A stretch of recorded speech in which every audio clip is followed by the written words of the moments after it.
बिस्मिल्लाहिर्रहमानिर्रहीम। अस्सलाम वालेकुम नादरीन, आप यूट्यूब चैनल देख रहे हैं। मैं इमरान खान हूँ। नादरीन, इस वक्त तक की जो अपडेट्स हैं मैं आपके साथ शेयर कर देता हूँ। सारी रात गुजर गई और रात भर एहतजाज होता रहा। जो बड़ा एक एहतजाज हो रहा है वो सवाबी इंटरचेंज पे हो रहा है और ये मुराद सईद की कॉल थी। मुराद सईद ने कहा था और ये सूबाई हुकूमत को मुराद सईद ने कहा था कि वहां इकट्ठे हो जाएं और सवाबी इंटरचेंज के ऊपर एहतजाज करें। वहां पे लाखों लोगों को इकट्ठा करना चाहिए था और वहां से फिर कॉल दें कि जनाब हम आ रहे हैं, इमरान खान के साथ जुल्म और ज्यादती बंद की जाए।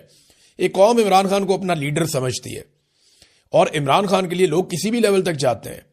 लिहाजा जब इतना सीरियस इशू है तो उतना सीरियस रद्देमल आना चाहिए था। बहुत सारे लोगों का यह कहना है। अब इस वक्त जब मैं आपसे बात कर रहा हूं तो अब तक एहतजाज की सूरत हाल क्या है और आज के दिन में क्या होने जा रहा है। ये जो आज का दिन है ये बड़ा इंपॉर्टेंट होगा। ये फैसला कुन दिनों में से एक दिन होगा आज। इसमें सवाबी इंटरचेंज मुकम्मल तौर पे बंद है। चंद हजार लोग वहां पे मौजूद हैं और जो रिपोर्ट कर रहा है सोशल मीडिया, क्योंकि पाकिस्तान का मीडिया तो इसको रिपोर्ट ही नहीं कर रहा, सोशल मीडिया के बकौल सवाबी इंटरचेंज पे लोगों की तादाद बढ़ती जाएगी और मुख्तलिफ इलाकों से लोग सवाबी इंटरचेंज की तरफ आ रहे हैं। खैबर पख्तूनख्वा की पहले बात कर लेते हैं। वहां पे मजीद इलाकों में भी बंदिश हो रही है। चकदरा है, वहां पे एक जो मोटरवे का इंटरचेंज है वहां पे लोग आकर बैठ गए, उन्होंने वो बंद कर दिया। हवेलियां का इलाका है इधर एबटाबाद वाली साइड पे, वहां पे लोगों ने बंदिश की है और आज के दिन में एक बड़ा एहतजाज वहां पे मुतवक्के है कि लोग वहां पे मेन शाहराह बंद कर देंगे। डीआई खान के अंदर जो है वो बड़ा एहतजाज हुआ, लाठीचार्ज भी हुआ। इक्का दुक्का जगह पे खैबर पख्तूनख्वा में पुलिस वालों ने पाकिस्तान तहरीक इंसाफ के कारकुनों को मारा भी और उन्होंने सड़कें बंद करने से मना किया।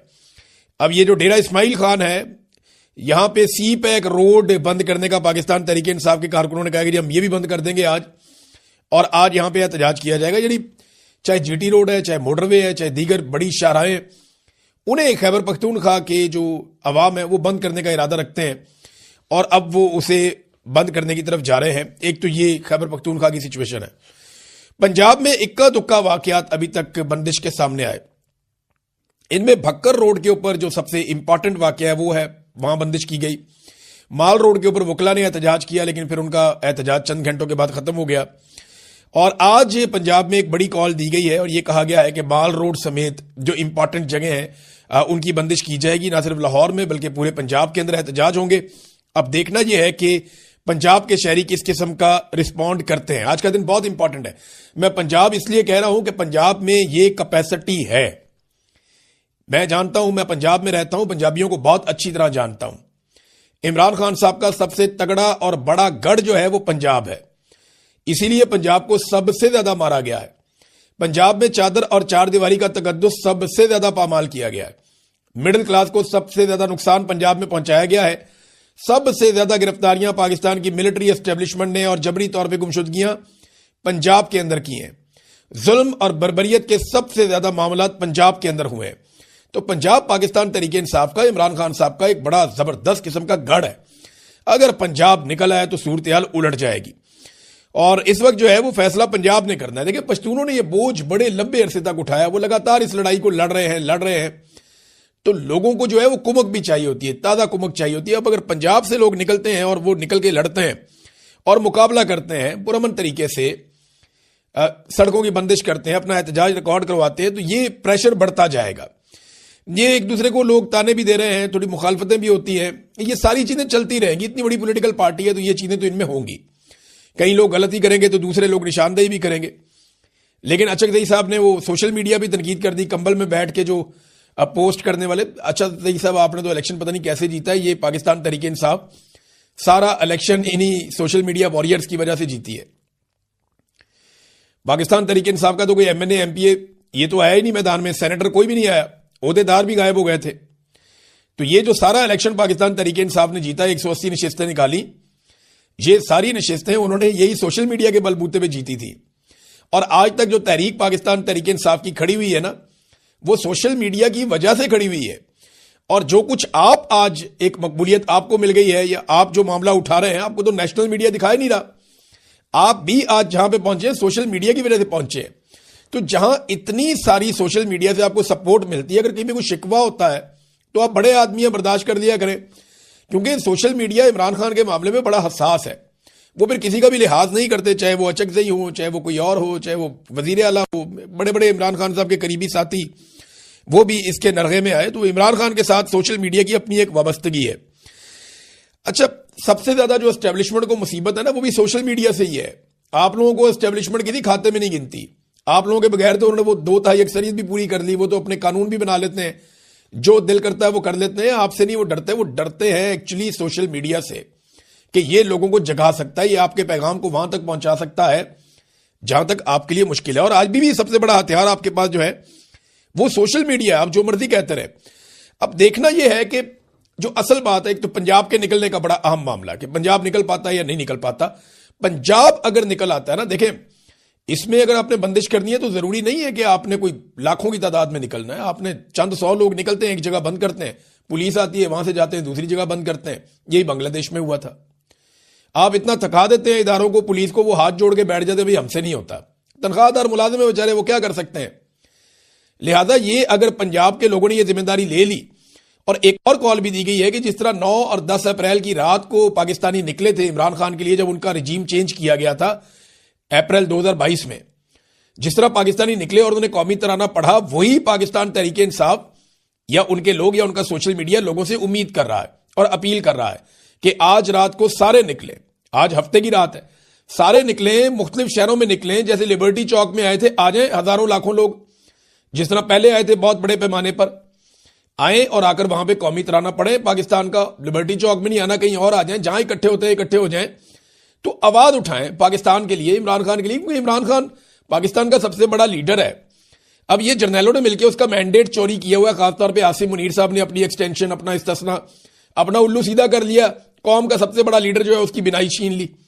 तो ये कौम को ही निकल के जवाब लेना पड़ेगा, खुद से तो कोई जवाब देगा नहीं। अब इसमें मैं एक चीज और आपके सामने रख देता हूं, और ये भी अहम है। ये इस वक्त जो हुकूमत और एस्टेब्लिशमेंट है ना, वो एक असेसमेंट कर रहे हैं। ये मेरी बात आप याद रखिएगा, क्योंकि 2 अस्पताल हैं जिनके बीच में रोला पड़ा हुआ है। पाकिस्तान तहरीक इंसाफ, इमरान खान साहब की फैमिली कहती है कि जी शिफा इंटरनेशनल अस्पताल जो है वो H8 इस्लामाबाद में, यहां पे इमरान खान साहब को लाया जाए, जबकि वो एस्टेब्लिशमेंट और हुकूमत की तरफ से कोई इशारे आ रहे हैं कि अल-शिफा आई अस्पताल है, यहां पे लाने का इरादा है। अब ये जो अल-शिफा आई अस्पताल है ना, ये रावलपिंडी में है। ये मेजर जनरल रहमत खान जो है रिटायर, ये जनाब इसके प्रेसिडेंट हैं। तो अब आप समझ है ना, जहां पे रिटायर जर्नैल वहां पे प्रेसिडेंट है, तो उनको तो वही सूट करता है ना, वहां पे इमरान खान साहब को पहुंचा दें। बहरहाल ये डिपेंड किस बात पे करता है। देखिए, हुकूमत असेसमेंट कर रही है, अगले 24 घंटे 48 घंटे हुकूमत असेसमेंट करेगी। रात को खबरें आती रही कि जनाब कंटेनर आना शुरू हो गए हैं, सिक्योरिटी आना शुरू हो गई है। कुछ दोस्तों ने यह भी बताया कि अस्पताल के स्टाफ से मोबाइल फोन भी लिए गए, जनाब मोबाइल फोन हमें दे दें, जमा करवा दें। इस तरह की खबरें भी आती रही। बहुत सारे लोग कहते रहे कि इमरान खान साहब को शिफ्ट किया जा सकता है, लेकिन नहीं, वो हुआ नहीं। ये हुकूमत और एस्टेब्लिशमेंट अभी तक इस बात की असेसमेंट कर रही है कि पाकिस्तान तहरीक इंसाफ या पाकिस्तानी अवाम ये कितना दबाव बढ़ा सकते हैं। अगर तो बात एस्टेब्लिशमेंट के हाथ से बाहर जाएगी, तो एस्टेब्लिशमेंट हर वो बात मानने के लिए राजी हो जाएगी जो पाकिस्तान की अवाम या इमरान खान साहब या उनकी फैमिली कहेगी। लेकिन अगर इन्हें इस बात का यकीन हो गया कि लोग नहीं निकल रहे या उस तरीके से रद्द-ए-अमल नहीं आ रहा, तो फिर ये अपनी मनमानी करेंगे। इनकी मनमानी ये भी हो सकती है कि ये कोशिश करेंगे जेल के अंदर ही कुछ ना कुछ सेटल करके इमरान खान साहब को मशीनें पहुंचाएं, डॉक्टर पहुंचाएं, या अंदर ही कर लेंगे, हमने निकालना ही नहीं। महमूद अचकजई साहब ने असेंबली में खड़े होकर, तो ये जो ऑफर है इससे वैसे फायदा उठाना चाहिए, बंपर ऑफर है। और उन्होंने ये कहा कि इमरान खान से ये लोग डर रहे हैं ना, अगर आप इमरान खान से डर रहे हैं तो मैं आपको इमरान खान से गारंटी लेकर देता हूं कि वो किसी को कोई सजा नहीं देगा। आए मिलकर बैठे और जमहूरियत को बचाने के लिए इकट्ठे हो जाएं। देखिए, सियासतदानों को यही डर है ना कि इमरान खान आएगा तो हमने जो 2 नंबरी की है, फ्रॉड किया है, हम दोबारा फंस जाएंगे। तो महमूद खान अचकजई ने कहा जी मैं गारंटी लेकर देता हूं इमरान खान से कि आपको कुछ नहीं कहेगा। लेकिन सारे डरे हुए आर्मी चीफ ने वो ले लिया इस्तिस्ना सारी जिंदगी के लिए। ऐसा खौफ हमने कभी किसी मिलिट्री जनरल के करियर में देखा नहीं था। जनरल तो बड़े मजबूत होते हैं, बड़े दलेर होते हैं, और इतनी बहादुर फौज का ऐसा जर्नैल कि उसको इस्तिस्ना लेना पड़ जाए सिर्फ इस डर से कि मेरे ऊपर कोई मुकदमा ना हो जाए, ये बड़ी मायूब बात है, बड़ी तकलीफ दे बात है। अच्छा, मैं ना थोड़ा खुशफहमी में भी चला जाता हूं कभी कभी। मुझे लगता है कि हो सकता है कि ये तरमीम के अंदर तब्दीली करवाई जा रही हो सकता है कि आर्मी चीफ कह दे कि भाई मेरा इस्तिस्ना वाली शिक जो है वो खत्म कर दें। यानी खुशफहमी कभी कभी पाल लेनी चाहिए, देखते हैं क्या होता है। बहरहाल ये इमरान खान साहब का खौफ तो इनके सर पे सवार है, और इसमें एक जो स्टेटमेंट है वो चौधरी निसार साहब का भी आया। चौधरी निसार साहब का एक प्रॉब्लम है, वो हमेशा देर कर देते हैं, जो भी काम करना होता है देर से करते हैं। जब उनका वक्त होता है उस वक्त वो काम नहीं करते, जब काम का डंग निकल जाता है ना तब वो काम करते हैं। वो ये कहते हैं 27वीं तरमीम इमरान खान के डर से की गई है। जिस बात का डर है वो मुझे मालूम है, लेकिन मैं अभी बता नहीं सकता, मुनासिब वक्त पर बताऊंगा। चौधरी निसार। तो पाकिस्तान तहरीक इंसाफ ने एक ताज़ियती बयान जारी किया है, तो बड़ा इंटरेस्टिंग है। वो लिखते हैं जी, पाकिस्तान तहरीक इंसाफ का ताज़ियती बयान बढ़ाए इंतकाले आईने पाकिस्तान के आइन मर गया 1973 का, हम उसके ऊपर जो है वो एक ताज़ियत जारी कर रहे हैं। वजह इंतकाल खौफ इमरान खान। पाकिस्तान तहरीक इंसाफ गहरे दुख और अफसोस के साथ ऐलान करती है कि 1973 का आइन जो अवामी हाकमियत, अदलिया की आज़ादी और बुनियादी हकूक का जामिन था, बाज़ाब्ता तौर पर इंतकाल कर गया है। ये आइन इस वक्त दम तोड़ गया जब इस मुल्क के हुक्मरानों ने अपनी जाती अना, इक्तदार की हवस और एक अवामी रहनुमा इमरान खान के खौफ में आकर आईनी बालादस्ती को दफन कर दिया। वो आइन जो अवाम के वोट का हक देता है, अदलिया को आज़ादी देता है, पार्लियामान को बालादस्ती देता था, अब सिर्फ किताबों में जिंदा लाश की मानंद बन चुका है। आज इस सरजमीन पर ना अवाम की मर्जी की हुकूमत कायम होने दी जाती है, ना अदालतें इंसाफ बांटने की जरूरत रखती हैं, ना मीडिया को सच बोलने की इजाजत है। आइन के जनाजे में वो सब शरीक हैं जो इमरान खान के खौफ में मुब्तला है। पाकिस्तान तहरीक इंसाफ अहद करती है कि हम इस आइन को जिंदा करने की जिद्दोजहद जारी रखेंगे ताकि ये मुल्क एक बार फिर कानून, इंसाफ और अवाम की हुक्मरानी के तहत सांस ले सके। इन्ना लिल्लाहि व इन्ना इलैहि राजिऊन। आइन पाकिस्तान 1973। तो एक कब्र का कुतबा भी आजकल दिखाई दे रहा है सोशल मीडिया पर कि आइन पाकिस्तान 1971 ता 2025। ये आइन पाकिस्तान की जिंदगी थी टोटल। इसके बाद तो अब ये फौत हो गया ना, दफन हो गया, इसके पल्ले ही कख नहीं बचा। ये इन्होंने पाकिस्तान के साथ जुल्म किया है। लिस्टें तैयार की जा रही हैं और रिपोर्ट्स बनाई जा रही हैं अरकान की कारकर्दगी के हवाले से, यानी जो अरकान असम्बली हैं या जो टिकट होल्डर्स हैं या ओहदेदारान जो हैं पाकिस्तान तहरीक इंसाफ के, उन सब की रिपोर्टें बनाई जा रही हैं ताकि इमरान खान साहब से शेयर की जाए और इमरान खान साहब को बताया जाए कि जनाब ये जो एहतजाज होने जा रहा है इस हवाले से कौन मुअस्सर हो सकता है और कौन नहीं हो सकता। और जिन लोगों ने काम नहीं किया फिर अगली दफा उनको पाकिस्तान तहरीक इंसाफ जो है प्रायोरिटी नहीं देगी टिकटों के या दीगर मामलात में।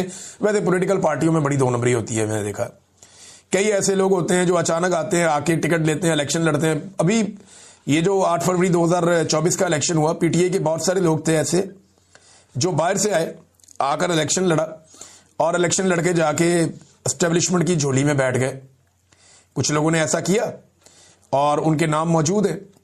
इलेक्शन लड़ा और लड़के इलेक्शन जीता पाकिस्तान तहरीक इंसाफ के वोटों पे और जाकर बैठ गए नून लीग की या एस्टेब्लिशमेंट की गोद में। तो ये ऐसे लोग आ जाते होते हैं, लेकिन अब ऐसा लगता है कि पीटीआई ऐसे लोगों को बर्दाश्त नहीं करेगी। अवाम ने एक एक नाम जो है वो रखा हुआ है लिखकर। अभी जैसे कि एक मिर्जा अफरीदी साहब को, अब तो मिर्जा अफरीदी साहब बहुत सारे लोग बता रहे हैं कि अच्छा काम कर रहे हैं, दौड़ कर रहे हैं। पहले माजी में वो बिल्कुल सरेंडर कर गए थे जब इमरान खान साहब के खिलाफ रिजीम चेंज हुआ था, तो उसके बाद मिर्जा अफरीदी साहब सरेंडर कर गए थे। उन्होंने किसी किस्म की कोई मज़ामत नहीं की, बल्कि वो वर्ल्ड टूर लगाते रहे। लेकिन अब लोग बताते हैं कि मिर्जा अफरीदी भाग दौड़ करता है और वो थोड़ा सा एक्टिव हुआ है वो पार्टी के अंदर। लेकिन जब मिर्जा अफरीदी को टिकट मिल रहा था तो बड़ा रोला पड़ा था पाकिस्तान तहरीक इंसाफ में। तो जब सेनेट का इलेक्शन हुआ, उसको बनाया गया, तो ताकतवर लोग आते हैं और वो बन भी जाते हैं, ऐसा नहीं है। लेकिन पंजाब में एक कारकर्दगी रिपोर्ट तैयार की जा रही है जिसमें इमरान खान को बताया जाएगा कि किसने काम किया और किसने नहीं किया।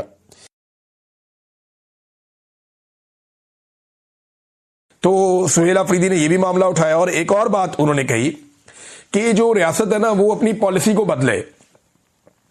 ये जो बंद कमरों में फैसले किए जाते हैं, जिनको मुसल्लत किया जाता है, ये गलत है। इससे दहशतगर्दी खत्म नहीं होगी।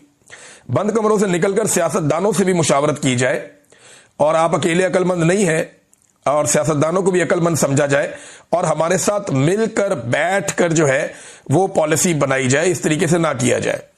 ये बहुत सारी और चीजें हैं, बहुत सारी और बातें हैं, लेकिन यह कि बड़ा हौसला अफजा एक जरगा था जिसमें सबकी नुमाइंदगी थी, तो खैबर पख्तूनख्वा की हुकूमत और खैबर पख्तूनख्वा के लोग मुबारकबाद के मुस्तहिक हैं कि कम से कम ये लोग इकट्ठे बैठे और इन्होंने अमन के लिए आवाज उठाई।